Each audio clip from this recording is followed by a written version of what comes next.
ಇಲ್ಲಿ ಸೇರಿರುವ ಎಲ್ರಿಗೂ ನಮಸ್ಕಾರಗಳು. ಬೆಳಕಿನ ಅಮೃತಧಾರೆ, ಹೃದಯದ ಮಾತು. ಇದು ಸತತವಾಗಿ 3ನೇ ವಾರ. ನಾನು 2 ವಾರನೂ ಇವಾಗ PUC ಮತ್ತು SSLC ಮೋಟಿವೇಶನ್ ಕ್ಲಾಸೇ ಮಾಡಿದ್ದು. ಇವತ್ತು ನಾನು ಅಂದ್ಕೊಂಡಿದ್ದೆ ಕರ್ನಾಟಕ ಕಾದಂಬರಿ ಬಗ್ಗೆ ಏನಾದರೂ ಮಾತಾಡೋಣ ಅಂತ. ಕರ್ನಾಟಕ ಕಾದಂಬರಿ ಬಗ್ಗೆ ಮಾತಾಡೋಣ ಅಂತ ಅಂದ್ಕೊಂಡು ಬಂದೆ. ಆದರೆ ಇಲ್ಲಿ ಇರುವಂತಹ ಸಮಯದಲ್ಲಿ ಕರ್ನಾಟಕ ಕಾದಂಬರಿಯ ಸ್ವಲ್ಪನೂ ಕೂಡ ನನಗೆ ಮಾತಾಡೋಕ್ಕಾಗಲ್ಲ ಅಂತ ಅನ್ನಿಸ್ತು. ಅದಕ್ಕೆ ಮತ್ತೆ ಈ ಸಲನೂ ಕೂಡ ಮೋಟಿವೇಶನ್ ಕ್ಲಾಸೇ ಮಾಡ್ತಾ ಇದ್ದೀನಿ. ಏನು ಮಾತಾಡೋದು ಅಂತ ಅನ್ನಿಸ್ದಾಗ ನನಗೆ ಯಾವಾಗಲೂ ಮಕ್ಕಳು ಹೇಳ್ತಿರ್ತಾರೆ ಕ್ಲಾಸಲ್ಲಿ, ಹೇಗೆ ಓದಬೇಕು ಅಂತ ಕೇಳ್ತಿರ್ತಾರೆ. ನೀವೇನೋ ಪಾಠ ಮಾಡ್ತೀರಿ, ಮಾಡಿದ್ದು ಅರ್ಥ ಆಗುತ್ತಾ, ಮನೆಗೆ ಹೋದ ತಕ್ಷಣ ಒಂದ್ಸರಿ ಓದಿದ್ರೆ ನೆನಪು ಉಳಿಯುತ್ತಾ, ಇಲ್ಲಾಂದ್ರೆ ನೆನಪೇ ಉಳಿದಿರಂಗಿಲ್ಲ, ಕ್ವಶನಿಗೆ ಆನ್ಸರ್ ಬರೆಯೋದು ಹೆಂಗೆ ಅಂತ ಕೇಳ್ತಿರ್ತಾರೆ. ಆಮೇಲೆ ಅವ್ರಿಗೆ ಇನ್ನೊಂದು ಪ್ರಾಬ್ಲಮ್ ಆಗೋದು ಎಲ್ಲಿ ಅಂತಂದ್ರೆ, ಹಳೆಗನ್ನಡ ಪೋಯಮನ್ನು ನಾವು ಹೆಂಗೆ ಓದಬೇಕು ಮತ್ತು ಅದನ್ನು ಆನ್ಸರ್ ಹೆಂಗೆ ಬರೀಬೇಕು ಅನ್ನೋದು ಮಾತ್ರ ತುಂಬ ಚೆನ್ನಾಗಿ ಕನ್ಫ್ಯೂಷನ್ ಆಗುತ್ತಾ ಅಂತ ಹೇಳ್ತಾರೆ. ಹಳೆಗನ್ನಡ ಹೊಸಗನ್ನಡ ಅಂತಲ್ಲ, ಟೋಟಲ್ ಆಗಿ ಕನ್ನಡ ಒಂದೇ ಸಬ್ಜೆಕ್ಟೂ ಅಲ್ಲ, ಎಲ್ಲ ಸಬ್ಜೆಕ್ಟೂ ಹೇಗೆ ಓದಬೇಕು, ಹೇಗೆ ನೆನಪಿಟ್ಕೋಬೇಕು, ಎಕ್ಸಾಮ್ ಟೈಮಲ್ಲಿ ನಮಗದು ಹೇಗೆ ಯೂಸ್ ಆಗಬೇಕು ಅನ್ನೋದನ್ನು ಹೇಳ್ತೀನಿ. ಫಸ್ಟ್ ನಾನು ಮೋಟಿವೇಶನ್ ಕ್ಲಾಸ್ ಮಾಡಿದಾಗ 5D ಹೇಳಿದ್ದೆ. 2ನೇ ಮೋಟಿವೇಶನ್ ಕ್ಲಾಸಲ್ಲಿ ಹೇಗೆ ಸಮಯವನ್ನು ಯೂಸ್ ಮಾಡ್ಕೋಬೇಕು, ಆತ್ಮವಿಶ್ವಾಸವನ್ನು ಬೆಳೆಸ್ಕೋಬೇಕು, ಅವಕಾಶಗಳನ್ನು ಬಳಸ್ಕೋಬೇಕು ಅಂತ ಹೇಳಿದ್ದೆ.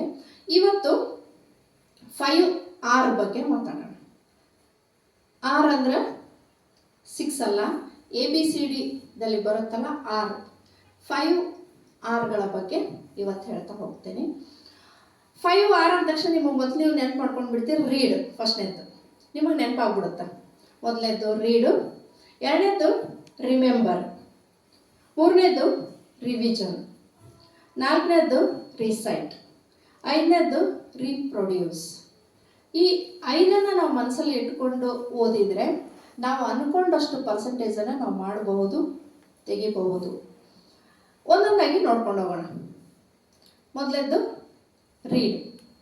ನಾವು ವಿದ್ಯಾರ್ಥಿಗಳಿರ್ತೇವೆ, ಓದ್ತೇವೆ, ಓದಲೇಬೇಕು, ರೀಡ್ ಮಾಡ್ತೇವೆ ಅಂತ ಎಲ್ಲರೂ ಹೇಳ್ತೇವೆ, ಓದ್ತೇವೆ. ಹೇಳ್ತಾರೆ ಮಕ್ಕಳೆಲ್ಲ, ಎಷ್ಟು ಓದ್ತೇವೆ ನಾವು ಅಂದರೆ ಹಗಲಿ ರಾತ್ರಿ ಓದ್ತಿರ್ತಾರೆ. ಯಾವಾಗ ನೋಡಿದ್ರು ಹೋಗ್ರಿ, ನೀವು ಅವ್ರ ಮನೆಗೆ ಹೋಗ್ರಿ, ಮಾತಾಡ್ಲಾರ್ದಂಗೆ ಮನೆಯವರು ಓದಿಸ್ತಿರ್ತಾರೆ ಅವ್ರನ್ನ. ಒಂದು TV ಹಚ್ಚಿರಂಗಿಲ್ಲ, ಒಂದು ಸೌಂಡ್ ಆಗಂಗಿಲ್ಲ, ಯಾರ ಮನೆಗೆ ಹೋದ್ರೆ ಪಿಸು ಮಾತಾಡಬೇಕು, ಹಂಗೆ ಓದಿಸ್ತಿರ್ತಾರೆ ಮನೆಯಲ್ಲಿ ಮಕ್ಕಳನ್ನ. ಪರ್ಸೆಂಟೇಜ್ ಕೇಳ್ರಿ ನೀವು, 87, 88, 89, 90 ಕ್ರಾಸೇ ಆಗಲ್ಲ ಅವರು.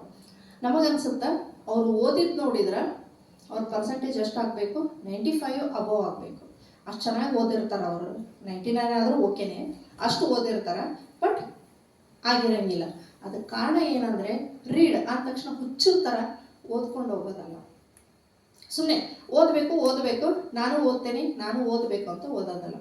ಒಂದು ಬುಕ್ಕು, ಒಂದು ಯಾವುದೋ ಒಂದು ಸಮ್ ಇರ್ಬೋದು, ಒಂದು ಪ್ರಾಬ್ಲಮ್ ಇರ್ಬೋದು, ಅಥವಾ ಒಂದು ಯಾವ್ದಾರ ಸೈನ್ಸದ್ದು ಏನಾರ ಒಂದು ಕಾನ್ಸೆಪ್ಟ್ ಇಟ್ಕೊಂಡು ಓದೋದಿರ್ಬೋದು, ಅಥವಾ ಸೋಷಿಯಲ್ ಯಾವ್ದಾರ ಒಂದು ರಾಜರ ಆಳ್ವಿಕೆ ಇರ್ಬೋದು, ಕನ್ನಡ, ಹಳೆಗನ್ನಡ, ಹೊಸಗನ್ನಡ ಯಾವ್ದಾರ ಪದ್ಯ, ಪೋಯಮ್ ಏನಾದರೂ ಇರ್ಬೋದು, ಇಂಗ್ಲೀಷು ಹಾಗೆ, ಹಿಂದಿನೂ ಹಾಗೆ. ಎಲ್ಲದನ್ನೂ ಓದೋದಕ್ಕೊಂದು ಮೆಥಡ್ ಅಂತ ಇರುತ್ತೆ. ನೀವು ಓದಬೇಕಾದಾಗ ಒಂದು ಕೆಲಸ ಮಾಡಿರಿ, ಗಮನ ಇಟ್ಟು ಕೇಳ್ರಿ. ಒಂದು ಕೆಲಸ ಮಾಡಿ, ಏನಂತಂದರೆ, ಮೊದಲಿಗೆ ನೀವು ಅಂದ್ಕೊಳ್ತೀರಿ, ನಿಮ್ಮ ಕ್ಲಾಸಲ್ಲೂ ಎಲ್ಲರೂ ಹೇಳ್ತಾರೆ, ಮನೆಯಲ್ಲೂ ಎಲ್ಲರೂ ಹೇಳ್ತಾರೆ, ನೀನು ಟಫ್ ಯಾವ್ದು ಸಬ್ಜೆಕ್ಟ್. ಫಾರ್ ಎಕ್ಸಾಂಪಲ್ ನೀವು ಕನ್ನಡ ಅಂದ್ರಿ ಅಂತ ಅಂದ್ಕೊಳ್ರಿ, ಅದನ್ನು ಜಾಸ್ತಿ ಓದು, ಉಳಿದಿದ್ದು ನಡೆಯುತ್ತೆ. ನೀನು ಟಫ್ ಸಬ್ಜೆಕ್ಟ್ ನೀನು ಚೆನ್ನಾಗಿ ಓದಬೇಕಲ್ಲ, ಚೆನ್ನಾಗಿ ಮಾಡಬೇಕಲ್ಲ, ಜಾಸ್ತಿ ಓದೋದನ್ನು 1-2 hours ಹಾಕೋ ಟೈಮ್ ಟೇಬಲಲ್ಲಿ, ಉಳಿದಿದ್ದನ್ನು ಕಮ್ಮಿ ಹಾಕೋ ನಡೆಯುತ್ತೆ. ಕನ್ನಡ ಟಫಲ್ಲಿ ನಿನಗೆ ಯಾಕೆ ಕನ್ನಡ ಟಫು ಅಂತ ಹೇಳ್ತೇನೆಂದ್ರೆ, ಬೆಂಗಳೂರವ್ರಿಗೆ ಕನ್ನಡ ಅಂದ್ರೆ ಕಬ್ಬಿಣದ ಕಡ್ಡಲೆ ತಿನ್ನೋಕ್ಕೆ ಆಗಲ್ಲೇನೋ ಅನ್ನೋ ಥರ ಇರ್ತಾರೆ ಅವರು. ಅಷ್ಟೊಂದು ಟಫ್ ಆಗುತ್ತೆ ಅವ್ರಿಗೆ. ಹಳೆಗನ್ನಡ ಆದಿಗೆ ಬಂದ್ರಂತೂ ಮುಗಿದೇ ಹೋಯ್ತು ಕತೆ. ಅವ್ರಿಗೆ ಬರೆಯೋಕ್ಕೂ ಬರಲ್ಲ, ಓದೋಕ್ಕೂ ಬರಲ್ಲ, ಅಷ್ಟೊಂದು ಟಫ್ ಕನ್ನಡ ಇಲ್ಲಿ. ಅದಕ್ಕೆ ಹಾಗೆ ಹೇಳ್ತಾರೆ.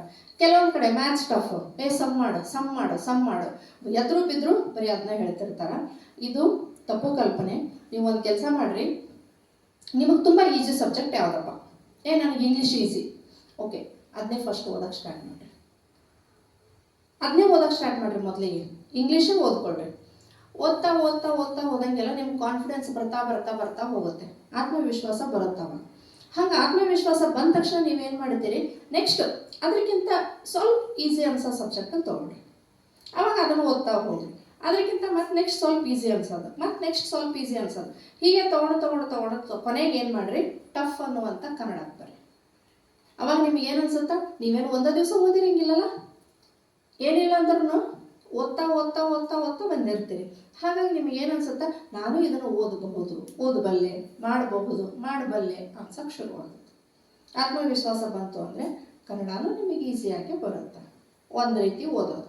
ಇನ್ನೊಂದು ರೀತಿ ಓದೋದು ಹೆಂಗಂತಂದರೆ, ಒಂದು ಪೇಜ್ ಇರುತ್ತಾ, ಪೇಜ್ ಓದ್ತಾ ಹೋಗ್ತೀರಿ, ಪೇಜ್ ಕೌಂಟ್ ಮಾಡಿಬಿಡ್ರಿ. ತೆಗೆದು ಓದೋದು ಯಾರ್ದಾರ ಫೋನಲ್ಲಿ ಫ್ರೆಂಡ್ಸಿಗೆ ಹೇಳ್ತಿರ್ತೀರಿ, ಫೋನಲ್ಲಿ ಬಿಡ್ರಿ, ಕ್ಲಾಸಲ್ಲೇ ಮಾತಾಡ್ತಿರ್ತೀರಿ, ನಿನ್ನೆ ನಾನು ಫುಲ್ ಒಂದು ಚಾಪ್ಟರ್ ಓದ್ಬಿಟ್ಟೆ ನಾನು ಒಂದು ಚಾಪ್ಟರ್ ಅಂತ ಹೇಳ್ತಿರ್ತೀನಿ. ಹೌದಾ, ಓದ್ದಾ ಅಂತ ಅವ್ರು ಯಾರೋ ಪಕ್ಕದವ್ರು ಕೇಳ್ತಾರೆ. ಹ್ಞೂ, ಕ್ವಶನ್ ಕೇಳಿದ್ರೆ ನಿಮ್ಗೆ ಆನ್ಸರ್ ಹೇಳಕ್ಕೆ ಬರಲ್ಲ. ಮತ್ತು ಏನು ಓದಿದ್ರಿ? ಹಂಗಂದ್ರೆ ಒಂದು ಚಾಪ್ಟರ್ ಏನು ಮುಗೀತು ನಿಮ್ಮದು? ಏನು ಓದಿದ್ರಿ? ಈಗ ಕದಡಿದ ಸಲಿಲಂ ತಿಳಿವಂದದೆ ಓದಿದ್ರಿ ಫುಲ್ ಕಂಪ್ಲೀಟ್. ಅದರಲ್ಲಿ 8-10 ವಾಕ್ಯ 5-6 ವಾಕ್ಯ ಕೇಳಿದ್ರೆ ಹೇಳಕ್ಕೆ ಬರಲ್ಲ ನಿಮ್ಗೆ ಆನ್ಸರ್. ಮತ್ತು ಹೆಂಗೆ ಮಾಡ್ತೀರಿ? ಏನು ಓದ್ದಂಗೆ ಆಯ್ತು ನೀವು? ಏನು ಓದಿದ್ರಿ? ಕೌರವೇಂದ್ರನ ಕೊಂದೆ ನೀನು, ನಾ ಎಲ್ಲ ಓದಿನಿ ಅಂತ ಹೇಳ್ತಿರ್ತಾರೆ 10th ಮಕ್ಕಳು. ಆನ್ಸರ್ ಬರಲ್ಲ. ಹೆಂಗೆ ಓದಿದ್ರಿ? ಓದೋದು ಹಾಗಲ್ಲ. ನಿಮಗೆ ಎಷ್ಟು ಒಂದೇ ಸ್ಟಾನ್ಸ ಓದ್ರಿ ಅಥವಾ ಒಂದೇ ಪ್ಯಾರ ಓದ್ರಿ, ಚೆನ್ನಾಗಿ ಮನನ ಮಾಡ್ಕೊಂಡು ಓದ್ರಿ. ಅದೇ ನೆಕ್ಸ್ಟ್ ಬರ್ತೇನೆ, 2ನೇದು ರಿಮೆಂಬರ್ ಅನ್ನೋದಕ್ಕೆ ಬರ್ತೇನೆ. ಅವಾಗ ಹೇಳ್ತೇನೆ ಹೆಂಗೆ ಓದ್ತಿರಲ್ಲ, ಓದಿದ್ದೆಲ್ಲ ನೆನಪಲ್ಲಿರಬೇಕು. ರಿಮೆಂಬರ್ 2ನೇ ಆರ್ ರಿಮೆಂಬರ್. ಓದಿದ್ದೆಲ್ಲ ನೆನಪಲ್ಲಿರಬೇಕು. ಇವತ್ತು ನಮಗೆ ನೆನಪಿನ ಶಕ್ತಿ ಹೆಂಗಾಗ್ತಾ ಇದೆ ಅಂದ್ರೆ ತಂತ್ರಜ್ಞಾನದ ಜೊತೆ ಮಿಕ್ಸ್ ಆಗಿ ಹೋಗ್ಬಿಟ್ಟಿದೆ. ನೆನಪಿನ ಶಕ್ತಿನೇ ಇರಲ್ಲ ಇವತ್ತು ನಮಗೆ. ನನಗೆ ಅನ್ನಿಸ್ತಿರ್ತದೆ ಒಂದೊಂದ್ಸಲ ಹೆಂಗಂತಂದ್ರೆ, ನಾನು ಡಿಗ್ರಿ ಓದಬೇಕಾದಾಗೆ ಶಬ್ದಮಣಿ ದರ್ಪಣವನ್ನು ಕಂಪ್ಲೀಟಾಗಿ ಬ್ಯಾಟ್ ಮಾಡಿದ್ದೆ ನಾನು. ಅದು ಹೆಂಗೆ ಮಾಡಿದ್ದು, ಅದು ಹಳಗನ್ನಡ, ಶಬ್ದಮಣಿ ದರ್ಪಣ ಇರೋದು ಹಳಗನ್ನಡ, ಕಂಪ್ಲೀಟಾಗಿ ಬ್ಯಾಟ್ ಮಾಡಿದ್ದೆ. ಅದು ಹೆಂಗೆ ಮಾಡಿದ್ದೋ ಗೊತ್ತಿಲ್ಲ. ಈಗ ನೆನ್ಪು ಮಾಡ್ಕೊಂಡ್ರೆ ಏನೋ ಲಿಂಗಂ 9 ತೆರೆದೆ 1 ಬರ್ಬೋದೇನೋ, 47 ಆಯ್ತೇಳೆ ಬರ್ಬೋದೇನೋ. ನನಗೆ ಎಷ್ಟು ನಾನು ನೆನಪಲ್ಲಿ ಇಟ್ಕೊಂಡೇನಂದ್ರೆ ಅಷ್ಟೇ, ಒಂದು ಚೂರು ಗುರು ಒಂದು ಆದಿ ಓದ್ಕೊಳ್ಳೋ ಬರ್ಬೋದು, ಇಷ್ಟೇ ಬರ್ಬೋದೇನೋ ಹೇಳಕ್ಕೆ ಅನ್ಸುತ್ತೆ. ಅಂದ್ರೆ ನಾವು ಮೆಮೊರಿ ಪವರ್ ಎಷ್ಟು ಲಾಸ್ ಮಾಡ್ಕೊಳ್ತಿದ್ದೀವಿ ಅಂತ. ಈಗಿನ ಮಕ್ಕಳಿಗೆ ಕೇಳ್ರಿ ನೀವು, ಒಂದು ನಂಬರ್ ಕೂಡ ಬ್ಯಾಟ್ ಇರಲ್ಲ ನಮಗೀಗ. ಯಾಕಂದ್ರೆ ಟೆಕ್ನಾಲಜಿ ಮೊಬೈಲ್ ಬಂದ್ಬಿಟ್ಟಿದೆಯಲ್ಲ, ಯಾಕೆ ಬ್ಯಾಟ್ ಇಟ್ಕೋಬೇಕು ನಂಬರ್ನ? ಅದರಲ್ಲೇ ಇರುತ್ತಲ್ಲ, ತೆಗೆಯೋದು, ಹೆಸರು ಸೇವ್ ಮಾಡಿರ್ತೇವೆ, ಹಾಕೋದು, ಹೊಡೆಯೋದು, ಹಂಗಾಗ್ಬಿಟ್ಟಿದೆ. ಹಾಗಾಗಿ ನೆನಪಲ್ಲಿ ಇಟ್ಕೋಬೇಕು ಓದಿದ್ದನ್ನು. ಎಲ್ಲದನ್ನು ಮೊಬೈಲಲ್ಲಿ ಸೇವ್ ಮಾಡೋದಲ್ಲ. ನನಗಿಷ್ಟು ಅಜೀಬ್ ಅನ್ಸುತ್ತೆ ಒಂದೊಂದ್ಸರಿ ಅಂದರೆ, ನಮ್ಮ ಮನೆಯಲ್ಲೇ ಹೇಳ್ತೇನೆ ನಾನು, ಬೇರೆದವ್ರ ಮನೆಯ ವಿಷಯ ಬೇಡ. ಏನಾದ್ರು ನಾವು ತರಕ್ಕೆ ಹೇಳಿದ್ವಿ ಅಂದ್ರೆ ನನ್ನ ಮಕ್ಕಳು ಏನು ಮಾಡ್ತಾರೆ, ಅದನ್ನು ಟೈಪ್ ಮಾಡ್ಕೊಂಡು ಹೋಗ್ತಾರೆ ಮೊಬೈಲಲ್ಲಿ. ಅಷ್ಟು ನೆನಪಿನ ಶಕ್ತಿ ಕಮ್ಮಿ ಆಗ್ತಾ ಇದೆ ಈಗಿನ ಮಕ್ಕಳಿಗೆ ಅಂತ. ಅದಕ್ಕೆ ಆ ನೆನಪಿನ ಶಕ್ತಿಯನ್ನು ಹೆಂಗೆ ನಾವು ರಿಮೆಂಬರ್ ಹೆಂಗೆ ಮಾಡ್ಕೊಳ್ಳೋದು, ನೆನಪು ಹೆಂಗೆ ಮಾಡ್ಕೊಳ್ಳೋದು, ಹೆಂಗೆ ನೆನಪಿನ ಶಕ್ತಿಯನ್ನು ತಗೊಳ್ಳೋದು ಅಂದರೆ, ಓದ್ತಾ ಹೋದಂಗೆಲ್ಲ ಏನನ್ನ ಓದಿರ್ತೇವೆ ಹೇಳ್ತಾರೆ, 1 ಸಾರಿ ಓದೋದು, 1 ಸಾರಿ ಬರೆಯೋದು 10 ಸಾರಿ ಓದೋದಕ್ಕೆ ಸಮ ಅಂತ ಹೇಳ್ತಾರೆ. ಓದಿದ್ದನ್ನು ಸಣ್ಣ ಸಣ್ಣ ಟಿಪ್ಪಣಿಯಾಗಿ ಬರ್ಕೊಂಡು ಹೋಗ್ರಿ. ಈಗ ನಾವು ಅದು ಮಾಡಲೇಬೇಕು, ನೆನಪಲ್ಲಿ ಇರೋದೇ ಇಲ್ಲ ಅಂದ್ರೆ ನಮಗೆ ಅದನ್ನು ಬರ್ಕೊಂಡು ಹೋಗಿ. ಒಂದೇನೋ ಪ್ರಾಬ್ಲಮ್ ಒಂದು ಏನಿರುತ್ತಾ, ಒಂದು ಫಾರ್ಮುಲಾ ಇರುತ್ತೆ, ಆ ಫಾರ್ಮುಲಾ ಅದನ್ನು ನೀವು ಬ್ಯಾಟ್ ಮಾಡೋದಕ್ಕಿಂತ ಬರ್ಕೊಂಡು ಹೋಗಿ ನೆನಪಲ್ಲಿ ಇಟ್ಕೊಳ್ರಿ. ಬ್ಯಾಟ್ ಮಾಡಿದ್ರೆ ಒಂದು ಕಡೆ ಎಲ್ಲಾದ್ರೂ ಹೋಯ್ತು ಅಂದ್ರೆ ಅದು ಹೋಗ್ಬಿಡುತ್ತೆ, ನೆನಪಿರೋದಿಲ್ಲ ನಿಮಗೆ. ಹಾಗಾಗಿ ಪೇಜನ್ನು ಕೌಂಟ್ ಮಾಡ್ಕೊಂಡು ಓದೋದನ್ನು ಆದಷ್ಟು ಕಮ್ಮಿ ಮಾಡಿರಿ. ಪೇಜ್ ಕೌಂಟ್ ಮಾಡ್ಕೊಂಡು ಓದೋದು ಬೇಡ ನಮಗೆ. ನಾನು ಏನು ತಿಳ್ಕೊಂಡೇನಿ, ಏನು ನೆನಪಿಟ್ಕೊಂಡೇನಿ, ನನ್ನ ಮನಸ್ಸಲ್ಲಿ ಎಷ್ಟಿದೆ, ಎಷ್ಟು ನಂಗೆ ನೆನಪಾಗುತ್ತಾ, ಆಮೇಲೆ ನಾನು ಎಕ್ಸಾಮಲ್ಲಿ ಅದನ್ನು ಹೆಂಗೆ ಬರೀಬಹುದು ಅನ್ನೋದನ್ನು ನೆನಪಿಟ್ಕೊಂಡು ಓದ್ತಾ ಹೋಗ್ರಿ, ಒಳ್ಳೇದಾಗುತ್ತಾ. ಅದ್ರ ನೆಕ್ಸ್ಟ್ ಇನ್ನೊಂದು ಏನಂದ್ರೆ ರಿವಿಷನ್, ಪುನರಾವರ್ತನೆ ಮಾಡ್ತಾ ಇರೋದು. ಈಗ ರೀಡ್ ಮಾಡಿದ್ದು ನೆನಪಿಟ್ಕೊಂಡಿದ್ದನ್ನು ಪದೇ ಹೇಳ್ತಾ ಹೋಗೋದು. ಈಗ ಕನ್ನಡಕ್ಕೆ ಬಂದಾಗ, ಕನ್ನಡವನ್ನೇ ತಗೊಂಡಾಗ ಸ್ಟೋರಿ ಥರ ಇರ್ತಾವೆ ನಿಮಗೆಲ್ಲ. ಆ ಸ್ಟೋರಿ ಥರ ಇದ್ದದ್ದನ್ನೆಲ್ಲ ನಾವೇನು ಮಾಡಬೇಕು, ಕಲ್ಲು ಕರಗುವ ಸಮಯದಲ್ಲಿ ಇದೆಯಲ್ಲ, ಮೊದಲೇದು ಲೆಸನ್ ಇದೆ, ಕಲ್ಲು ಕರಗುವ ಸಮಯ. ಆ ಸ್ಟೋರಿ ಥರ ಬಂದಾಗ ಪಿ ಲಂಕೇಶ್ ಅವರು ಬರೆದಿದ್ದು, ಆ ಸ್ಟೋರಿ ಥರ ತಗೊಂಡಾಗ ಏನಾಗುತ್ತೆ, ಆ ಸ್ಟೋರಿಯನ್ನು ನೆನ್ಪಿಟ್ಕೊಂಡ್ಬಿಡ್ರಿ. ಓದಿ ನೀವು ಪುನರಾವರ್ತನೆ ಮಾಡಬೇಕಾದಾಗ ಶಾರ್ಟಾಗಿ ಒಂದು ಟಿಪ್ಪಣಿ ಥರ ಮಾಡ್ಕೊಳ್ರಿ. ಸ್ಟೋರಿ ನೀವೇ ಕ್ರಿಯೇಟ್ ಮಾಡಿ ನೀವೇ ನೆನ್ಪಿಟ್ಕೋಬೇಕು ಅದನ್ನು. ಇಲ್ಲ ನಿಮ್ಮ ಮನೆಯಲ್ಲಿ ಅಥವಾ ಅಕ್ಕಪಕ್ಕದ ಮನೆಯಲ್ಲಿ ಏನಾದರೂ ಇನ್ಸಿಡೆಂಟ್ಸ್ ಇರ್ತಾವೆ, ನಡೆದಿರ್ತಾವೆ, ಅದಕ್ಕೆ ಟ್ಯಾಲಿ ಮಾಡೋದು. ಇದು ಕೋಡ್ ವರ್ಡ್ ಅಂತ ಹೇಳ್ತೇವೆ ನಾವು. ಈ ಕೋಡ್ ವರ್ಡ್ ಥರ ತಗೊಳ್ಳೋದು ಓದೋದನ್ನು. ಆ ಕೋಡ್ ವರ್ಡ್ ಥರ ತಗೊಂಡಾಗ ಏನಾಗುತ್ತೆ, ಅದಕ್ಕೆ ಟ್ಯಾಲಿ ಮಾಡಿದಾಗ ನಮಗದು ಓದೋ ಅವಶ್ಯಕತೆನೇ ಇರಲ್ಲ. ಆ ಪಾಠವನ್ನು ಅಥವಾ ಆ ಪದ್ಯವನ್ನು ಓದೋ ಅವಶ್ಯಕತೆನೇ ಇರಲ್ಲ. ಅದು ನಾವು ಅರ್ಥ ಮಾಡ್ಕೊಂಡ್ವಿ ತಿಳ್ಕೊಂಡ್ವಿ ಅಂದ್ರೆ ಅದನ್ನು ಓದ್ಬೇಕು. ಯಾಕೆ ಆಮೇಲೆ ಏನಿರುತ್ತೆ, ಅರ್ಥ ಮಾಡ್ಕೊಂಡಿರ್ತೀವಿ ತಿಳ್ಕೊಂಡಿರ್ತೀವಿ, ಮುಗೀತು ಅಷ್ಟೇ. ಅದು ತಾನೇ ಈಸಿಯಾಗಿ ಬರಿಬಹುದು ಅಂದರೆ ಎಕ್ಸಾಮ್ ಹಾಲಲ್ಲಿ ಕುತ್ಕೊಂಡಾಗ ಬರಿಬೇಕು ಅಂದರೆ ಅದಕ್ಕೆ ಶಬ್ದ ಸಂಗ್ರಹ ಬೇಕು. ಶಬ್ದ ಸಂಗ್ರಹನೂ ಮಾಡ್ಕೋಬೇಕು ನಾವು. ಬರೀ ಅದನ್ನು ನೆನ್ಪಿಟ್ಕೊಂಡ್ವಿ, ಸ್ಟೋರಿ ಥರ ಮಾಡ್ಕೊಂಡ್ವಿ, ನೀವು ಹೇಳ್ದಂಗೆ ಮಾಡಿದ್ವಿ, ನಾವು ಅದರಲ್ಲಿ ಬರೆಯಕ್ಕೆ ಬರಲಿಲ್ಲ, ಶಬ್ದ ಸಂಗ್ರಹನೇ ಇಲ್ಲ ನಮ್ಮಲ್ಲಿ ಅಂದ್ರೆ ಕಷ್ಟ ಆಗುತ್ತೆ. ಅದಕ್ಕೆ ಯಾವಾಗಲೂ ಬರೀ ಟೆಕ್ಸ್ಟ್ ಬುಕ್ ಅಷ್ಟೇ ಓದೋದಲ್ಲ, ಅದರ ಆಚೆಗೂ ಎಷ್ಟೊಂದು ಬುಕ್ಸ್ ಇರ್ತಾವೆ. ಮೊಬೈಲನ್ನು ಸ್ವಲ್ಪ ಹೊತ್ತು ಪಕ್ಕಕ್ಕೆ ಇಟ್ಟು ಬುಕ್ಸ್ ಓದೋದನ್ನು ಕಲೀರಿ. ಆ ಬುಕ್ಸನ್ನು ಓದಿದಾಗ ನಮಗೆ ಏನಾಗುತ್ತಾ, ಶಬ್ದಗಳ ಸಂಗ್ರಹಣೆ ಜಾಸ್ತಿ ಆಗುತ್ತೆ. ನಾವು ಮಾತಾಡೋದ್ರಲ್ಲೇ ಶಬ್ದ ಸಂಗ್ರಹಣೆ ಬರುತ್ತಾ ಅಂತ ಅನ್ಕೋಬೇಡ್ರಿ. ಓದೋದ್ರಿಂದ ಹೊಸ ಹೊಸ ಶಬ್ದಗಳು ನಮಗೆ ಅರ್ಥ ಆಗ್ತಾ ಹೋಗ್ತಾವೆ. ಆ ಹೊಸ ಹೊಸ ಶಬ್ದಗಳ ಅರ್ಥ ಆಗಿದ್ದನ್ನು ನಾವು ವಾಕ್ಯಗಳ ರೂಪದಲ್ಲಿ ಜೋಡಣೆ ಮಾಡಿಕೊಂಡು ಬರಿತಾ ಹೋಗ್ಬೋದು. ಆಮೇಲೆ ಎಲ್ಲರಿಗಿಂತ ಡಿಫ್ರೆಂಟಾಗಿ ಆನ್ಸರ್ ನಮ್ದಿರುತ್ತವ. ಹಂಗೆ ಬರ್ದಾಗ ನಾವು ಎಷ್ಟು ಹೊರಗಿಂದ ನಾವು ಓದ್ತೇವಲ್ಲ, ಎಷ್ಟು ಶಬ್ದ ಸಂಗ್ರಹಣೆ ನಮ್ಮಲ್ಲಿ ಆಗುತ್ತಲ್ಲ, ವಾಕ್ಯ ರಚನೆ ಮಾಡ್ತೇವಲ್ಲ, ಹಾಗೆ ನಾವು ಆರಾಮಾಗಿ ಬರವಣಿಗೆಯನ್ನು ಕೂಡ ಸರಾಗವಾಗಿ ಸಾಗುತ್ತೆ. ಆಮೇಲೆ ಪೇಪರ್ ವ್ಯಾಲ್ಯೂಯೇಷನ್ ಮಾಡೋರಿಗೂ ಒಂದು ಸ್ವಲ್ಪ ಡಿಫ್ರೆಂಟಾಗಿ ಕಾಣುತ್ತೆ ನಮ್ಮ ಆನ್ಸರ್. ಅವಾಗ ಇದ್ದಿದ್ದು ಎಲ್ಲ ಆನ್ಸರ್ಗಿಂತ ಸೇಮ್ ಆಗಿ ಅದಿಲ್ಲ, ಡಿಫ್ರೆಂಟಾಗಿ ಕಾಣುತ್ತೆ. ಹಾಗಾಗಿ ನಾವು ಹೆಚ್ಚು ಅಂಕಗಳನ್ನು ಗಳಿಸೋದಕ್ಕೆ ಸಾಧ್ಯ ಆಗತ್ತಾ ಅಂತ. ಇನ್ನೊಂದು ರೀಸೈಟ್, ಪಠಿಸೋದು ಅಂದ್ರೆ ಯಾವಾಗಲೂ ಅದನ್ನ ಮನನ ಮಾಡ್ಕೊಂಡು ಹೋಗ್ತಾ ಇರೋದು, ನೋಡೋದು ಅಂತ. ಹೆಂಗೆ ನಾವು ಓದಿದ್ದನ್ನು ಹೆಂಗೆ ನಾವು ರಿವಿಷನ್ ಮಾಡ್ತೀವಿ, ಪುನರಾವರ್ತನೆ ಮಾಡಿದ್ರೆ ಹೆಂಗೆ ಮನನ ಮಾಡ್ತೇವೆ. ಏನು ಮನನ ಮಾಡೋದಂದ್ರೆ ಸುಮ್ಮನೆ ಕೂತಿರ್ತೇವೆ ಕ್ಲಾಸಲ್ಲಿ, ಕ್ಲಾಸ್ ಇರಲ್ಲ. ಅವಾಗ ನಾವು ಓದಿದ್ದನ್ನು ಸುಮ್ಮನೆ ಒಂದು ಪಿಕ್ಚರ್ ಥರ ಹಿಂಗೆ ತಂದು ಹೋಗೋದು, ಕಣ್ಮುಂದೆ ಹಿಂಗೆ ಬಂದು ಹಿಂಗೆ ಹೋಗೋದು. ತಾರೇ ಜಮೀನ್ ಪರ್ ಮೂವಿ ನೀವೆಲ್ಲರೂ ನೋಡಿದ್ದೀರಿ ಅಂತ ಅನ್ಕೊಂಡಿದ್ದೀನಿ. ಆ ತಾರೇ ಜಮೀನ್ ಪರ್ ಮೂವಿಯಲ್ಲಿ ಅಕ್ಷರಗಳು ಹೇಗೆ ಕುಳಿತಿರ್ತಾವ ನೋಡ್ರಿ ನೀವು ಒಂದ್ಸರಿ. ಹಾಗೆ ಈ ಕನ್ನಡ ಅಕ್ಷರಗಳನ್ನು ಕುಣಿಸೋದಪ್ಪ, ಸುಮ್ಮನೆ ಮನನ ಮಾಡ್ಕೊಳಕ್ಕೆ ಏನಾದ್ರೂ ನಾವು ಫೀಸ್ ಕಟ್ಟಬೇಕಾ? ಎಲ್ಲಾದ್ರೂ ಇಲ್ವಲ್ಲ. ಸುಮ್ಮನೆ ನಮ್ಮ ಕಣ್ಮುಂದೆ ಒಂದು ಹಗಲುಗನಸು ಅಂತ ಹೇಳ್ತಾರೆ, ಹಗಲುಗನಸು ಕಾಣೋದು. ಆ ಕನಸನ್ನು ನನಸಾಗುವಷ್ಟು ಕೆಪಾಸಿಟಿ ಇರಬೇಕು ಮತ್ತು ನಮಗೆ. ಬರೆಯೋ ಕನಸನ್ನು ಕಾಣ್ಕೊಂಡು ಕೂತ್ಕೊಳ್ಳೋದಲ್ಲ. ನಾವು ಇಷ್ಟು ಪರ್ಸೆಂಟೇಜ್ ಮಾಡ್ಬೇಕಂತಿರುತ್ತಾ ಅಷ್ಟು ಮಾಡಬೇಕು. ಮನನ ಮಾಡ್ತಾ ಹೋಗೋದು ಅಕ್ಷರಗಳನ್ನು. ಆ ಲೈನ್ ಏನಿತ್ತು, ನಾ ಅಲ್ಲಿ ಓದಿದೆ, ಈ ಲೈನ್ ಇತ್ತು, ಓಕೆ, ಆ ಲೈನ್ ಇಲ್ಲಿ ಹೆಂಗೆ ಬಂತು, ಏನೋ ಬೋರ್ಡ್ ಮೇಲೆ ಹಿಂಗೆ ಕಾಮನ್ ಬಿಲ್ ಥರ ಬಂದು ಹೋಗೋದು ಅದು ಲೈನ್. ಆ ಥರ ಮಾಡಿದಾಗ ನಮ್ಗೆ ಏನಾಗುತ್ತೆ, ಬೇರೆ ನಾವು ಅನ್ಕೋತೇವೆ ಆ ಲೆಕ್ಚರ್ ಬೈದರು, ಈ ಟೀಚರ್ ಬೈದರು, ಆ ಫ್ರೆಂಡ್ಸ್ ಬೈದರು, ಈ ಫ್ರೆಂಡ್ಸ್ ಬೈದರು, ನಾವು ಬರೀ ಅದನ್ನೇ ತಲೆಯಲ್ಲಿ ಹಾಕೊಂಡು ಗುಂಗಿಡ್ಕೊಂಡು ಕೂತಿರ್ತೇವೆ. ಅದನ್ನು ಬಿಟ್ಬಿಟ್ಟು ಅಕ್ಷರಗಳ ಜೊತೆಗೆ ನಿಮ್ಮ ಬಾಂಧವ್ಯವನ್ನು ಬೆಳೆಸ್ಕೊರಿ, ವಾಕ್ಯಗಳ ಜೊತೆಗೆ ನಿಮ್ಮ ಸ್ನೇಹ ಸಂಬಂಧವನ್ನು ಬೆಳೆಸ್ಕೊರಿ. ಅಂದಾಗ ಏನಾಗುತ್ತೆ, ನಮಗೆ ಯಾವ ಟೀಚರು ಯಾವ ಲೆಕ್ಚರ್ಸ್ ಏನಂದಿದ್ದು ನಮ್ಮ ತಲೆಗೆ ನಾಟಲ್ಲ.